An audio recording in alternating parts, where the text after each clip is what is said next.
Boa semana, colorados! Estamos aqui em mais um podcast de futebol internacional, onde nós falamos tudo sobre o internacional. Meu nome é Lucas e eu estou aqui com meu co-podcaster, Thiago. Olá a todos, vamos aqui falar de internacional, né?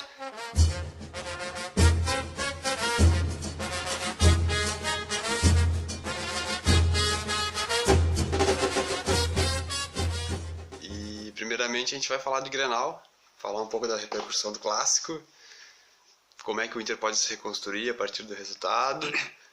Que não foi um resultado ruim, 2 empates. Defensivamente se mostrou um time muito forte. O Grêmio não conseguiu entrar na área do Inter. Muitos méritos do E o Grêmio é um time que Inter. gosta de entrar tocando a bola dentro da área do adversário e consegue fazer isso. Mesmo quando perde na Libertadores, por exemplo, isso é uma coisa que o Grêmio tem facilidade de fazer. Anda tendo problema para finalizar, mas o Inter acabou perdendo nos pênaltis. O Grêmio é levar a bola até a área. Sim, eles querem entrar com bola e tudo no gol às vezes. Mas ainda do Grenal, o desempenho do Inter no Beira-Rio ainda teve o volume ofensivo, criou chance, quase fez gol com o Nico, quase fez gol com o Patrick, e acabou sendo 0-0, assim como poderia ter tomado um gol, sendo um placar a favor do Inter ou a favor do Grêmio. Foi um jogo muito equilibrado no Beira-Rio. Na Arena, o Grêmio já teve mais domínio, mais posse de bola, mais volume de jogo, botou bola na trave. O Inter teve muita dificuldade de atacar, de criar situações de gol. Tem uma diferença muito grande. O Potker, que não consegue dar prosseguimento a uma jogada. É impressionante. Nos 4 primeiros toques na bola dele, 4 erros, eles entregam a bola rapidinho pro outro time. Acho que até o Odair já tá perdendo a paciência com ele pelas reações dele na área técnica. Exato. E além disso, o Patrick tendo pouca presença ofensiva, né? Ele em vários momentos poderia sair em contra-ataque e o Patrick simplesmente estava troteando do lado do jogador com a bola em vez de se apresentar para jogar, buscar uma tabela. Sim, às vezes, tem jogadores no Inter que às vezes parece que estão se escondendo do jogo e ao invés deles se apresentarem à frente da bola para receber um passe, eles esperam que o jogador que está com a bola naquele momento tente resolver e achar alguém, ao invés de aparecer para esse jogador, eles esperam que o cara ache só. E aí muitas vezes a responsabilidade está com o homem com a bola. Aí ele está lá isolado, não tem com quem jogar ao lado, então a jogada não tem fluência e o time parece não ter coletividade muitas vezes no setor ofensivo. Muito mais na Arena do que no Beira-Rio. No Beira-Rio o time apresentou mais essa parte coletiva. Na Arena o time apresentou deficiência ofensiva que se apiquinou um pouco na Arena. Com certeza. Então, de uma forma geral, dá para dizer que o Inter teve bom desempenho defensivo e um desempenho de criação de jogadas bem fraco na Arena, tendo bastante dificuldade para agredir o Grêmio. Ainda assim, criou algumas chances. Alguns jogadores conseguiram dar umas escapadas. Teve alguns cruzamentos na área, teve a cabeçada do Guerreiro, Sim. Que foi perigosa. Só que aquilo lá foi um cruzamento mais ou menos que o Guerreiro acha, ele dá uma cabeçada que ele encontra simplesmente. É uma situação de jogo que não foi exatamente criada, não teve aquela... Foi tipo algo que só aconteceu. Não é muito elogiável que aconteça de vez em quando. Mas o Inter tá tendo problema para criar jogadas fora de casa. Vamos ver nos próximos jogos agora. Apesar da derrota, não precisa criar terra arrasada. Eu já li em grupos da torcida do Inter que já querem demissão do Odair e que tal jogador não presta ou outro jogador não presta, e principalmente o Potker. O Iago tem sido bem criticado também. O Iago, que às vezes acontece, olha, pra te ver como o futebol coletivo às vezes afeta um monte de jogador.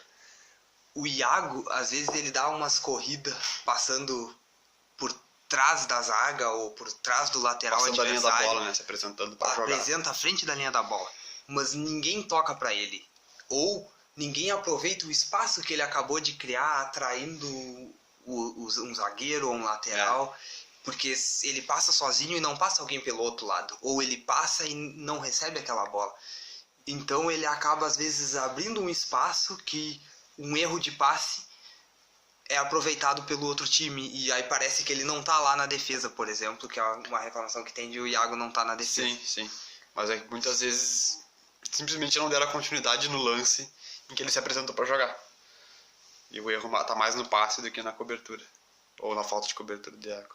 Sim, quando o teu lateral tá passando em alta velocidade, tu não pode esperar que ele defenda, tem que ter a cobertura, e o ideal é não errar aquele passe. Ou não errar de uma maneira que entregue tanto a bola, que seja fácil da defesa tirar, que a jogada pode ser armada rapidamente. Mas apesar de tudo isso, não foi exatamente uma derrota, foram 2 empates. Teve um sentimento de derrota, principalmente pela falta de desempenho do Inter. E os jogadores pareciam estar frustrados com eles mesmos até. Falta de desempenho na arena. Na arena, falta de desempenho na arena, pois é. São erros ajustáveis que com o tempo e treinamento dá para arrumar e dá para fazer esse mesmo time seguir mais forte para os próximos jogos. Concordo. Eu só quero criticar os batedores do Inter, principalmente o Nico e o Camilo, porque o Paulo Vitor caiu antes pro canto. O Paulo Vitor cantava o canto. E os caras simplesmente baixavam a cabeça e batiam exatamente onde Paulo Vitor já tinha dado a primeira passada. Ele dava a primeira passada antes, um bom batedor notaria aquilo ali e trocaria de lado no último segundo. Um bom batedor. O D'Alessandro foi expulso. Sendo o D'Alessandro, né? Sendo o D'Alessandro. O D'Alessandro tem esse, na minha opinião, que é um ônus, tem uma parte da torcida que adora o D'Alessandro brigador, e que peita, não sei o que lá. Mas na verdade que isso é um ônus. Mas ele acaba fazendo mais falta. Acaba sendo um ônus pelo número de cartão que ele recebe. É melhor um jogador quieto, bom, jogando, do que um jogador expulso. Ponto final. Ele bateria o pênalti do Nico ou do Cuesta e daqui a pouco a gente estava comemorando o título, né? Dentro da arena, não sei, a gente não sabe. Não, poderia acontecer, poderia não acontecer, mas é melhor um D'Alessandro jogando do que um D'Alessandro expulso. Provavelmente não entraria o Camilo no jogo, né? Porque é um batedor melhor e Camilo... É um jogador melhor. É, um jogador melhor. E D'Alessandro, Sobis e Guerreiro seriam os melhores batedores. Daria uma pequena chance a mais pro Inter. Pequena talvez não, porque o D'Alessandro é muito melhor que o Camilo. Ainda mais batendo pênalti. E o D'Alessandro perceberia, e deve ter percebido, que o Paulo Vitor estava dando a passada antes do chute. Ele tiraria proveito disso, sem dúvida alguma.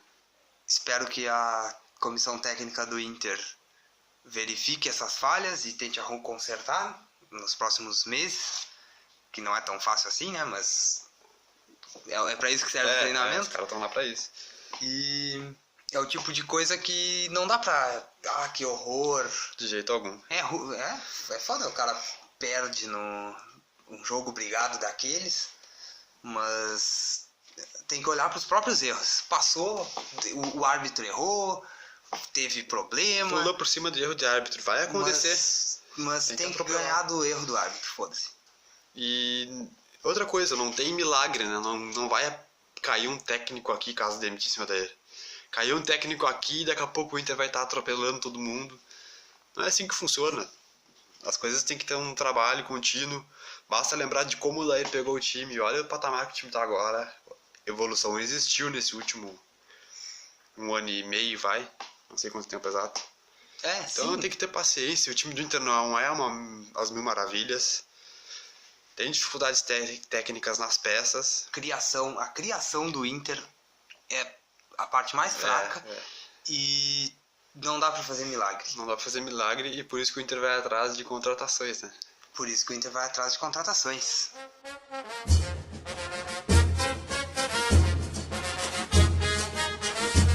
Novamente temos notícias sobre Charles Arangues, que é o jogador que o Inter parece estar mais de olho. Torço para que consiga. Não é exatamente de criação, mas tem um passe consideravelmente melhor do que o Camilo, por exemplo, e os reservas do Rodrigo Dourado, Lindoso e Richelli. Só que, né, tem o lado negativo, que é o valor que estão pedindo. Aparentemente é 8 milhões de euros. segundo o Globo Esporte. Quanto é que é em milhões de reais? Dá 35 milhões, 35 aproximadamente. milhões aproximadamente, segundo o Globo Esporte, né? E é um valor que o Inter não tem pra pagar. Teria que ter um investidor, né? Então já se fala em Sonda, Sempre óbvio, ele, né? Esse primeiro nome que se fala sempre é o nome do cara. o nome do Sonda, mas será que ele pagaria 35 milhões no Arangues? É aquela coisa, né? É investidor, ele pode pagar esses milhões no Arangues, mas os investidores, eles têm que ter algum ganho, né? Em cada investimento que eles fazem. Então não vai sair de graça pro Inter, não vai doar pro Inter o dinheiro referente para contratar o Arangues. Mas bem que poderia, né, Sonda? Pô, doa aí. Eu adoraria. É um baita jogador, faria total diferença nesse Sim, time do Inter. como a gente falou na última semana, o contrato dele termina no dia 30 de junho de 2020, então tá chegando aí no último ano de contrato, e isso pode facilitar muito a negociação do Inter com o jogador Isso. e fazer com que o Leverkusen diminua a pedida, que é algo que, como o Inter não vai poder pagar, mas baixando pela metade esse valor, aí é algo que eu acredito que o Sonda ajudaria bastante. Já começa O Inter anunciou um déficit baixo, né? consideravelmente menor, então deve estar planejando para esse ano ter um superávit já. Com a Libertadores, dependendo do quão longe o Inter vai na Libertadores e na Copa do Brasil. E com a renda de bilheteria, que nas últimas 4 partidas no Beira-Rio lotado. Lotou. Sim, Coisa renda de de 2 mais milhões. Renda de entre 1 e 2 milhões, provavelmente, todos os jogos. Então já dá uma ajuda grande aí. A gente vai jogar pelo menos mais um jogo em casa na Libertadores, oitavas de final. Oitavas de final já mais 2 garantido. milhões de renda de bilheteria. Sim, lotado. Chances de Grenal, hein? 1/8 de chance de Grenal Pode no acontecer. sorteio. Não sei se eu quero, mas pode acontecer. O Grenal tinha que ser na final, né? Pra eliminar o Grêmio. Ganhar do Grêmio numa final.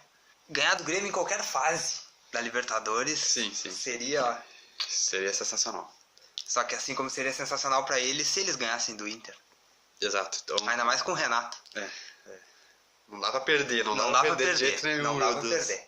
Então, se tiver Grenal na Libertadores, só tem um resultado, é a vitória e deu. Ainda falando sobre as contratações, há rumores de que o meia Marcos Guilherme, que foi revelado no Atlético Paranaense, E jogou tá no São agora Paulo e tá onde agora? Al-Ueda. Da Arábia Saudita, né, se eu não me engano. Mas, enfim, Marcos Guilherme. Pois é. Não vi jogar, não lembro dele. eu lembro dele no Atlético Paranaense e na seleção de base, eu não sei se foi Copa Sub-20, Sul-Americano Sub-20, é jogador de velocidade, no 1 contra 1, de ir pra cima da defesa. É, mas em teoria o Inter já tem o Exato. O Wellington Silva. Parede fazendo esse que tá jogando mais, mas o Neilton e o Wellington Silva são jogadores que sabem fazer isso. Eu acho que não é uma característica que o Inter precisa. O Inter precisa de gente que cria. O Inter precisa de caras mais pensadores. Mais pensadores do jogo. É. Não um cara parado, mas um cara que pelo menos encontre mais soluções de passe para quando alguém... Um cara que encontre mais soluções de passe para os jogadores que aparecem. Que é o caso do Iago, que a gente citou, né? Quando o D'Alessandro tá no jogo, o Iago parece que fica melhor. Porque o Iago aparece e recebe o passe. Porque o D'Alessandro sabe fazer esse lançamento. Muitas vezes a virada de jogo, o Iago tá lá para receber. Ou um passe em profundidade pela lateral, pra linha de fundo, o Iago também, porque ele é rápido. O Iago parece que melhora com o D'Alessandro no campo. Quando ele tá envolto de mais qualidade, ele parece ter mais qualidade. Então... Sim, porque ele é o coletivo fazendo o jogador parecer melhor. Enquanto individualmente, o Iago não pode fazer o ataque e a defesa junto. Então quando ele aparece pro ataque, alguém tem que cobrir na defesa. E nem sempre isso acontece.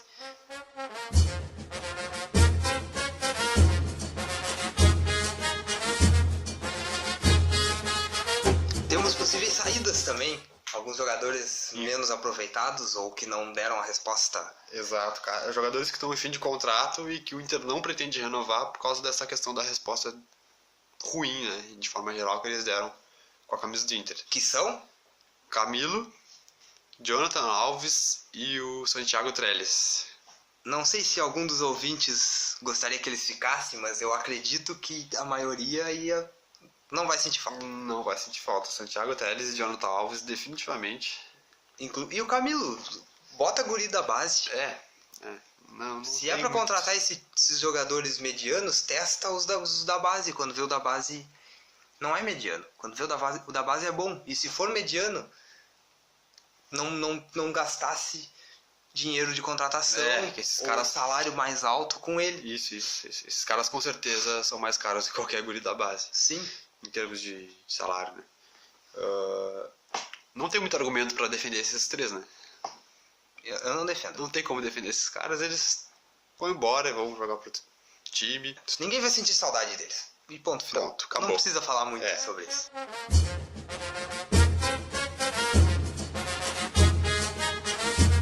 Essa semana nós teremos o jogo contra a Aliança Lima, no Peru, no Estádio Nacional. É quarta-feira. Quarta-feira, 9h30, um estádio com capacidade para 50 mil pessoas. Eles mudaram o local do jogo. Eles mudaram o local do jogo por causa do Paulo Guerreiro. Vai lotar pra ver o cara jogar, basicamente. A estrela da seleção. É o grande ídolo peruano da história do futebol peruano. Cláudio Pizarro e Guerreiro. Cláudio Pizarro e Guerreiro, só que o Guerreiro foi pra Copa, né? E o Guerreiro foi pra Copa. Cláudio Pizarro nunca jogou uma Copa do Mundo. Isso tem um peso muito grande. Sim, Guerreiro é o cara. Então o estádio vai estar lotado, mas não vai ser aquele ambiente hostil de Libertadores de maneira alguma. Sim, diferente de se fosse no Defensores del Chaco. Por exemplo, um presídio del Chaco. Presídio del Chaco. A provável escalação do Inter é Marcelo Lomba, Zeca, Moledo, Cuesta e Iago, para alguns haters aí. O Lindoso, porque o Rodrigo Dourado deve ser poupado para esse jogo, já que o Inter está classificado. Edenilson e Patrick. Pasmem, Sarrafiori tem chance de começar o jogo. O Odair provavelmente vai começar ele como titular ao lado de Nico no setor ofensivo, com o Guerreiro no comando do ataque. Que seria, para mim, muito melhor. Sarrafiori é um jogador bom de criação. Com certeza. Ele parece ser alguém que sabe criar, que eu acho que é o que faz falta. Sabe finalizar também. Sabe finalizar. Pode levar um perigo ali de fora da área, que o Inter não tem bons chutadores de fora da área. O Nico Lopes fez gol, mas sempre desviando em alguém. Mais forte do que qualidade. O sistema defensivo, que se seguir dessa maneira, não vai tomar gol da Aliança Lima. Dificilmente. Só tem que arrumar a parte ofensiva para que a bola consiga chegar no Guerreiro. E o Guerreiro fazendo gol, a torcida vai comemorar, hein? A torcida vai comemorar. Vai comemorar. Então a gente quer ver isso aí. O Lindoso é a peça melhor no momento, sem o Dourado, né? E sem Richelli, claro. Mas eu acho que insistir no Patrick, já o Inter classificado, um jogo fora de casa, não precisaria. Dava pra experimentar o Nonato. Porra, eu adorava o Nonato numa situação de jogo dessa. Na minha opinião, Sarrafiori e Nonato corresponderam bem nos jogos do Gauchão, de nível mais baixo. Agora tá na hora de colocar eles pra jogar jogos de maior peso. Agora tem que dar o próximo passo, né? Tem que dar o próximo passo. E aproveitar que esse jogo tem um certo peso, mas o Inter já tá classificado, pra eles sentirem a camisa nesse jogo, jogando fora de casa. Estádio lotado. Sem aquele peso de Libertadores de estádio lotado, mas ainda assim, sim. Fora de casa com estádio lotado. 50 mil é mais do que a maioria dos jogos do Brasileirão vão. Exato. Né? E eles vão estar na rotação do Brasileirão. E eu acho que eles deviam ser testados juntos mais vezes, porque eu acho que eles vão, durante o Campeonato Brasileiro, eles vão acabar jogando juntos bastante vezes. Concordo, até pra ganhar entrosamento ali entre eles dois. E eles têm mais qualidade em relação aos caras que vem jogando, né? Sim, qualidade de passe, e eles aparecem mais. Eles tocam a bola e aparecem, diferente do Patrick, que às vezes fica parado do lado do cara. Ele toca a bola e fica parado.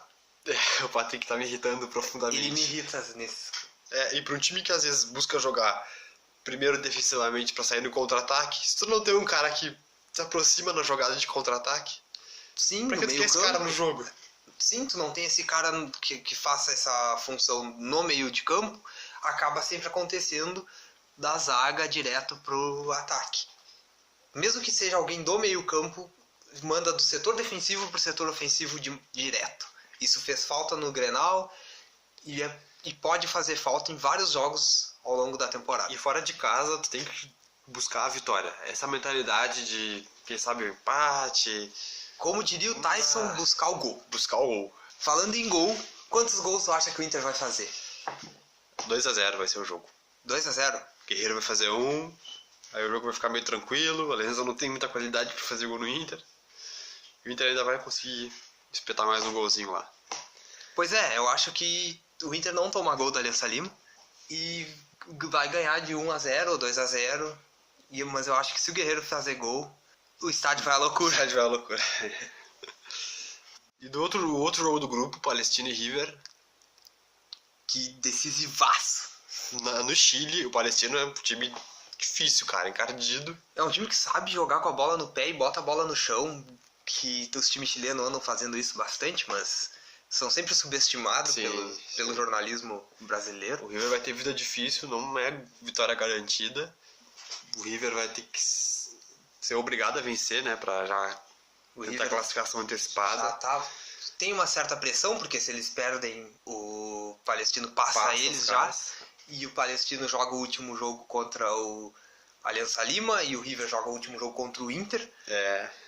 Que o River vai perder. O River não quer decidir classificação em casa contra o Inter, não. Não quer. Só porque eles sabem que vão perder. Então vai ser um jogo difícil pro River e pro Palestino. Certamente. E é o outro jogo pra ficar de olho. E na eliminação do Grêmio também, que vai acontecer. A eliminação do Grêmio vai acontecer.